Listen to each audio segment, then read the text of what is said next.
Gênesis capítulo 5. A linhagem sagrada, de Adão a Noé. No livro de Gênesis capítulo 5, encontramos a nobre linhagem que liga Adão, o primeiro homem, a Noé, o escolhido para preservar a vida no grande dilúvio. Essa genealogia não é apenas uma lista de nomes, mas um testemunho da fidelidade de Deus e da fragilidade humana.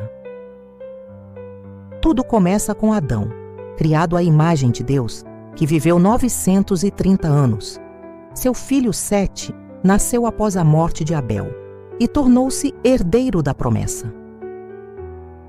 Sete gerou Enos, e a partir daí, os homens começaram a invocar o nome do Senhor. A vida era longa, mas a mortalidade era inevitável. Cada geração cumpria seu tempo e partia. Um dos destaques dessa genealogia é Enoque, o homem que andou com Deus e foi levado ao céu sem experimentar a morte. Sua vida de 365 anos foi marcada pela fé, um contraste com a corrupção que crescia na terra. Seu filho Matusalém tornou-se o homem mais longevo da Bíblia, vivendo 969 anos, um símbolo da paciência divina antes do juízo. Por fim, Matusalém gerou Lameque, que foi pai de Noé. Este nome trazia esperança. Este nos consolará acerca de nosso trabalho, disse Lameque, antevendo o papel de Noé na redenção da humanidade. Assim, a linhagem de Adão chegava ao homem que seria salvador de um mundo prestes a ser purificado. Gênesis capítulo 6. A corrupção da humanidade. O capítulo 6 de Gênesis apresenta um momento decisivo na história da humanidade, quando a maldade do homem atingiu seu ápice, levando Deus a intervir com juízo, mas também com misericórdia. O texto começa descrevendo como os filhos de Deus se uniram às filhas dos homens, possivelmente a descendência corrupta de Caim, gerando uma geração de gigantes, os Nefilins, conhecidos por sua violência e arrogância. A terra estava irreconhecível. Corrupção, impiedade e crueldade dominavam cada coração humano. O versículo 6 traz uma das passagens mais emocionantes da Bíblia. Então, o Senhor viu que a maldade do homem se multiplicara sobre a terra e que toda a imaginação dos pensamentos de seu coração era só má continuamente. E arrependeu-se o Senhor de haver feito o homem sobre a terra, e pesou-lhe em seu coração. Essa expressão não significa que Deus errou, mas revela sua profunda tristeza diante do pecado, que destruía sua criação. Deus estabelece a longevidade humana para 120 anos. Então disse o Senhor: o meu espírito não agirá para sempre no homem, pois este é carnal, e os seus dias serão 120 anos. Gênesis capítulo 6, versículo 3. Aliança com Noé. No entanto, em meio à escuridão, Noé se destacava como um homem justo, íntegro e que andava com Deus. Ele foi escolhido para ser um instrumento de preservação da vida. Deus então anunciou o seu plano. Um dilúvio devastador cobriria a terra, eliminando toda a carne corrompida, mas estabeleceria uma aliança com Noé para salvá-lo, sua família e representantes de todos os animais. A arca. As instruções para a arca foram precisas. Um enorme navio de madeira de gofer, revestido de betume por dentro e por fora, com 300 côvados de comprimento, cerca de 135 metros, 50 côvados de largura, 22,5 metros, e 30 côvados de altura, 13,5 metros. A arca teria 3 andares, compartimentos para os animais e uma única porta lateral, simbolizando que a salvação viria apenas por um caminho. Por aproximadamente 120 anos, Noé trabalhou na construção da arca, pregando arrependimento a uma geração que só zombava dele. Ninguém acreditou, exceto sua família.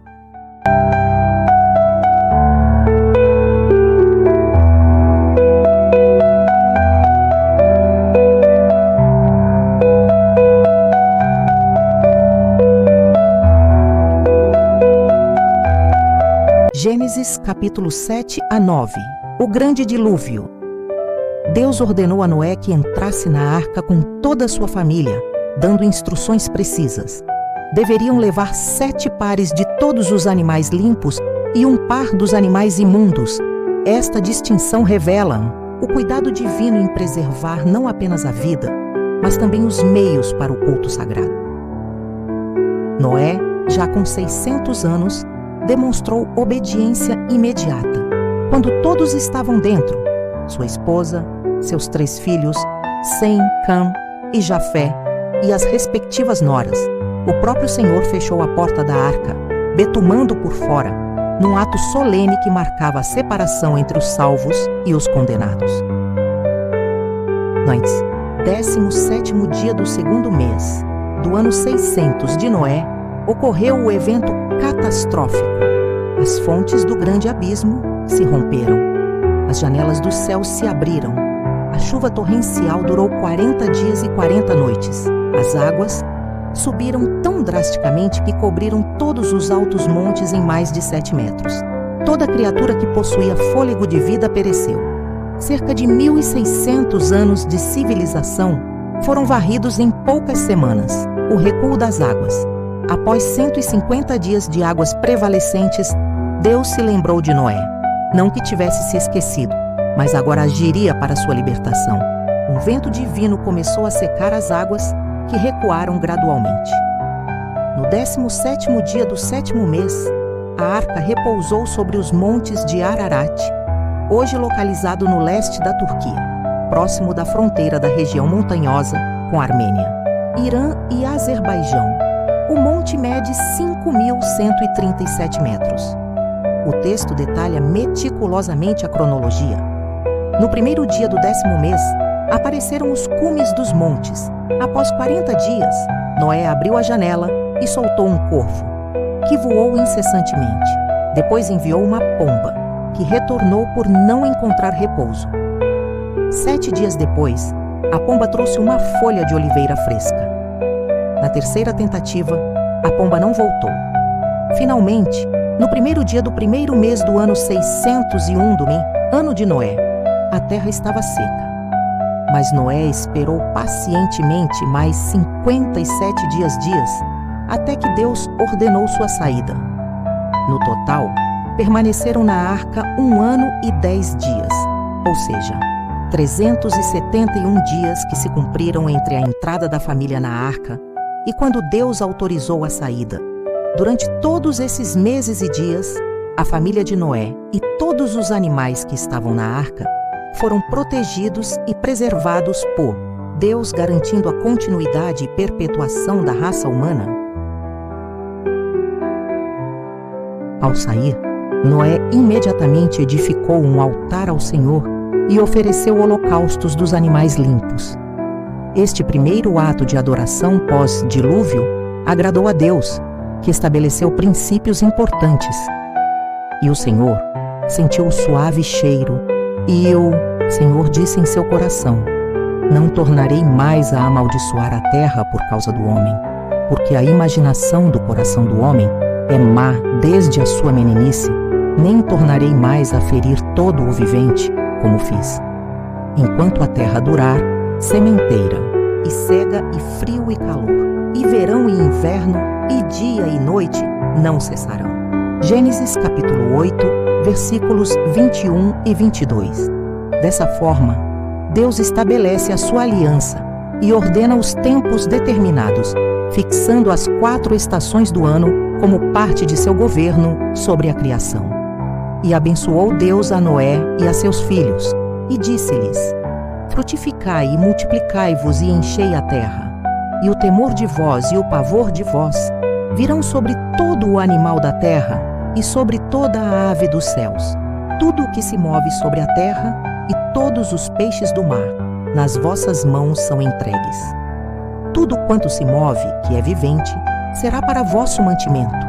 Tudo vos tenho dado como a erva verde. A carne, porém, com sua vida, isto é, com seu sangue, não comereis. Certamente requererei o vosso sangue, o sangue das vossas vidas. Da mão de todo o animal o requererei. como também da mão do homem, e da mão do irmão de cada um requererei a vida do homem. Quem derramar o sangue do homem, pelo homem o seu sangue será derramado, porque Deus fez o homem conforme a sua imagem. Mas vós frutificai e multiplicai-vos, povoai abundantemente a terra e multiplicai-vos nela.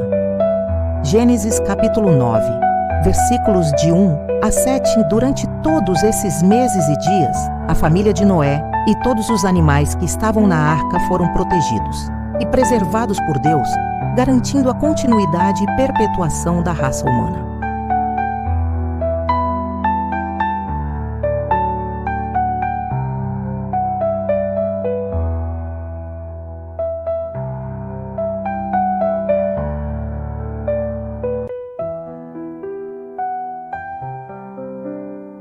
O arco-íris, sinal da aliança. E falou Deus a Noé e a seus filhos com ele, dizendo: E eu, eis que estabeleço a minha aliança convosco e com a vossa descendência depois de vós, e com toda a alma vivente que convosco está, de aves, de gado e de todo o animal da terra convosco, com todos que saíram da arca, até todo o animal da terra. E eu convosco estabeleço a minha aliança, que não será mais destruída toda a carne pelas águas do dilúvio, e que não haverá mais dilúvio para destruir a terra. E disse Deus: Este é o sinal da aliança que ponho entre mim e vós, e entre toda a alma vivente que está convosco, por gerações eternas. O meu arco tenho posto nas nuvens. Este será por sinal da aliança entre mim e a terra. E acontecerá que quando eu trouxer nuvens sobre a terra, aparecerá o arco nas nuvens. Então me lembrarei da minha aliança, que está entre mim e vós, e entre toda a alma vivente de toda a carne, e as águas não se tornarão mais em dilúvio para destruir toda a carne, e estará o arco nas nuvens, e eu o verei para me lembrar da aliança eterna entre Deus e toda a alma vivente de toda a carne que está sobre a terra. E disse Deus a Noé: Este é o sinal da aliança que tenho estabelecido entre mim e toda a carne que está sobre a terra. Gênesis capítulo 9, versículos 15 a 17. E viveu Noé, depois do dilúvio, 350 anos. E foram todos os dias de Noé 950 anos, e morreu. Lições eternas. O juízo de Deus é inevitável contra o pecado persistente. A salvação exige obediência precisa à palavra divina. A fidelidade de Deus supera a infidelidade humana. Novos começos trazem novas responsabilidades. Arco-íris permanece até hoje como testemunho silencioso desta história, lembrando que enquanto a terra permanecer, haverá tempo para o arrependimento. A arca prefigura Cristo, o único refúgio seguro contra o juízo vindouro. Esta passagem bíblica é profundamente significativa e carrega uma mensagem poderosa para os dias de hoje.